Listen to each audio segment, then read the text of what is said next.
Hello Aquarius, welcome to Guruma Hindi tarot. और ये reading है इस बारे में कि 3 अक्टूबर से लेके 9 अक्टूबर तक वाले वीक में आपकी लव लाइफ में क्या हो रहा है एंड आप क्या एक्सपेक्ट कर सकते हैं। तो चलिए आगे बढ़ते हैं और देखते हैं क्या मैसेजेस हैं आपके लिए।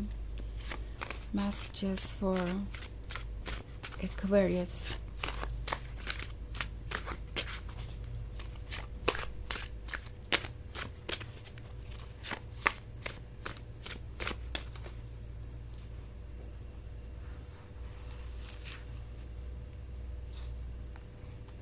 7 of Grails, Ace of Skulls, The Lovers, Death,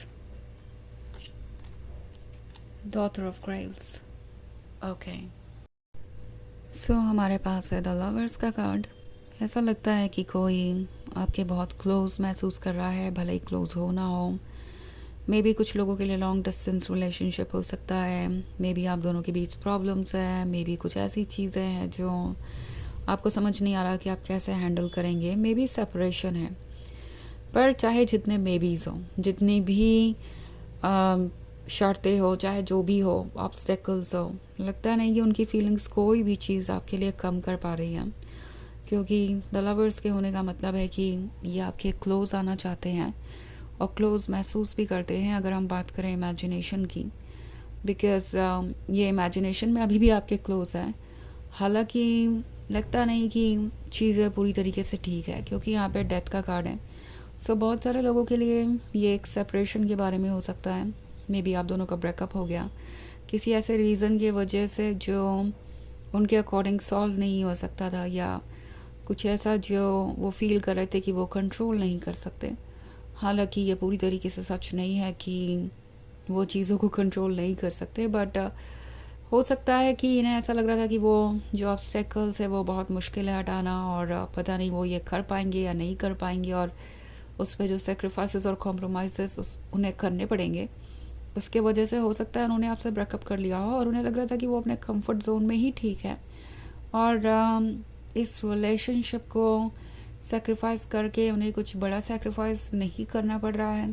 okay, सो ये आइडिया था उनका शुरुआत में, और उन्होंने सोचा कि ये एक रिलेशनशिप ही तो है, रिलेशनशिप को तो वो भूल ही सकते हैं, ऐसी कोई ज़रूरी चीज़ नहीं है ये। उन्हें ऐसा लग रहा था कि वो आराम से मूव ऑन कर जाएंगे, या ये बहुत मुश्किल नहीं होगा और वो रिप्लेस कर देंगे आपको, बट ऐसा कुछ हो नहीं पा रहा। लाइक अगर आप ये 7 ऑफ ग्रेल्स वाला कार्ड देखें तो यहाँ पे एक वुमन है जो अपने ब्लड को प्यूरिफाई करने की कोशिश कर रही है। उसे लग रहा है कि ऐसा करने से सब कुछ ठीक हो जाएगा, एंड आई थिंक इस पर्सन को भी कुछ ऐसा ही महसूस हो रहा है, जैसे कि ये जो लव है ये उनके ब्लड का पार्ट बन गया है, उनके ब्लड के साथ साथ उनकी बॉडी में दौड़ रहा है। और अब उन्हें लगता है कि उन्हें बहुत कोशिश करनी पड़ेगी इससे बाहर आने के लिए। लाइक अपने आप को पूरी तरीके से बदलना पड़ेगा। ओके, इसके बारे में वो सोच रहे हैं, पर जो चीज़ उनका पार्ट बन गई हो, जो चीज़ उनके अंदर तक एब्जॉर्ब हो गई है, उसे रिमूव करना उनके लिए पॉसिबल नहीं है। कोशिश कर रहे हैं पर ये सक्सेसफुल हो नहीं रहा। और ये सब स्कल्स का कार्ड है, तो उन्हें पता है कि ये रिलेशनशिप एक्चुअली उनके लिए एक गिफ्ट है, एंड इस गिफ्ट को वो अब बहुत ज़्यादा मिस कर रहे हैं जब ये गिफ्ट उनके पास नहीं है। ओके, सो जितना वो कोशिश कर रहे हैं आपको भूलने की और अपनी फीलिंग्स को सप्रेस करने की, उतना उनकी सोल उन्हें याद दिला रही है कि आप कौन हैं, आपका वर्थ क्या है, आप कितने स्पेशल है उनके लिए। और फिर ये द लवर्स वाला कनेक्शन फील करने लगते हैं, बिकॉज इन दी एंड ये जो द लवर्स वाला कनेक्शन है यही उन्हें फुलफिल्ड महसूस कराता है, यही उन्हें कंप्लीट महसूस कराता है, यही उन्हें खुशी देता है अपने पेनफुल प्रेजेंट में। ओके, सो उन्हें लगता है कि उनके लिए ये ज़रूरी है, द लवर्स वाला जो ड्रीम है वही इन्हें ये फील कराता है जैसे कि वो अभी भी आपके टच में है, और यही उनके लिए सबसे ज़रूरी है इस पॉइंट पे, बिकॉज आपसे दूर होना उन्हें डेथ जैसा महसूस हो रहा है। लाइक वो कुछ महसूस नहीं कर सकते, और प्रेजेंट होके भी दुनिया में प्रेजेंट नहीं है, और हर चीज़ का मतलब ख़त्म हो गया, हर चीज़ बेजान है और कलरलेस है। तो ऐसा वो फील करते हैं, और इसीलिए उन्हें द लवर्स कि दुनिया में जाना ही पड़ता है, बिकॉज़ खुशी उन्हें वही मिलती है, हैप्पीनेस सिर्फ वहीं से मिल सकती है, और ये उस हैप्पीनेस को खोना नहीं चाहते। ऑल्सो डेथ का कार्ड है, तो ये हेल्पलेस सा महसूस कर ही रहे हैं। एंड द थिंग इज़ कि ये पर्सन आपको वॉच भी कर रहा हो सकता है, क्योंकि यहाँ पे डॉटर ऑफ ग्रेल्स है, तो ये आपको देख रहे हैं, और जितना ज़्यादा आपको देखते हैं उतना ज़्यादा आपको मिस करते हैं, उतना ज़्यादा आपसे अटैच्ड महसूस करते हैं, उतना ज़्यादा फील करते हैं कि आप उनके क्लोज़ हैं। ओके, एंड मोस्ट इम्पॉर्टेंटली आप आजकल इन्हें बहुत सडक्टिव, बहुत गॉर्जियस नज़र आ रहे हैं, जो कि आप पहले भी थे, पर इस दूरी ने कहीं ना कहीं उनकी जो इच्छा है आपके क्लोज आने की, उसे बढ़ा दिया है। और डॉटर ऑफ स्कल्स का मैजिक ये पर्सन फिर से एक्सपीरियंस करना चाहता है। सो आजकल ये आपसे फिज़िकली भी बहुत अट्रैक्टेड हैं, एंड इमोशनली तो ये आपसे अटैच्ड हैं ही। सो इनके लिए बहुत मुश्किल हो रहा है इस डेथ वाली एनर्जी में रहना, यानी जो अभी सिचुएशन है उस सिचुएशन को कैरी ऑन करना उनके लिए बहुत मुश्किल है। पर फिर भी वो ऐसा कर रहे हैं बिकॉज़ अभी वो प्रिपेयर्ड नहीं है वापस लौटने के लिए। अभी वो गिव अप नहीं करना चाहते, सोच रहे हैं कि शायद वो मूव ऑन कर ही जाए। अगर आज नहीं कर पाए तो क्या पता कल कर जाए, कल नहीं कर पाए तो क्या पता ये परसों हो जाए। सो फ़िलहाल उनका माइंडसेट यही नज़र आ रहा है मुझे। ओके, हालांकि ये एक जनरल रीडिंग है, तो ये सबसे रेजोनेट नहीं होगी, एनर्जी रिवर्स हो सकती है अगर आप क्रॉस वॉचर हैं। इसके अलावा अगर आप पिछले वीक की रीडिंग या ईयरली रीडिंग देखना चाहें 2025 की, तो उसका लिंक आपको डिस्क्रिप्शन बॉक्स में मिल जाएगा हमेशा की तरह। तो चलिए आगे बढ़ते हैं और देखते हैं और क्या मैसेजेस है आपके लिए। Messages for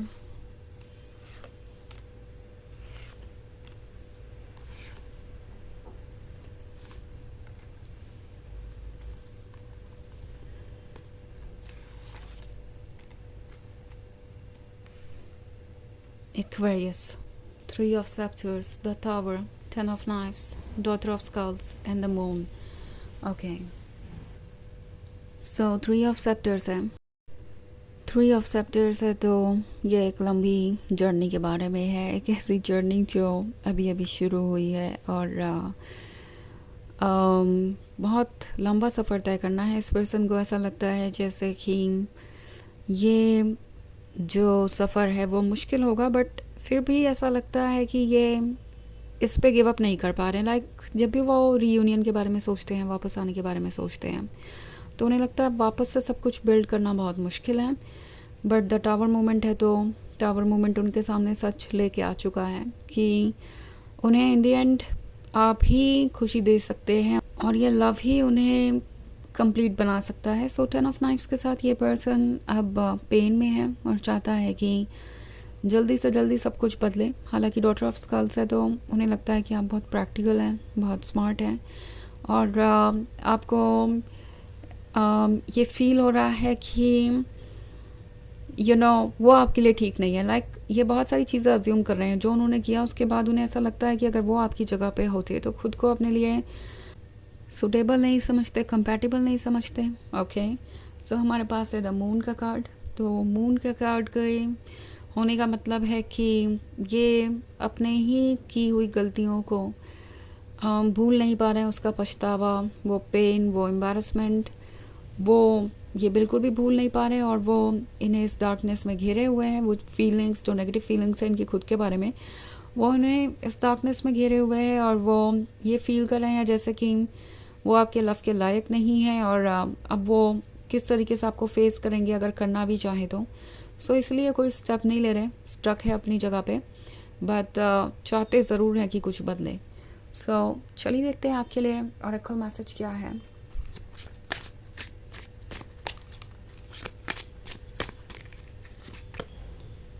goddess, embrace your divine power.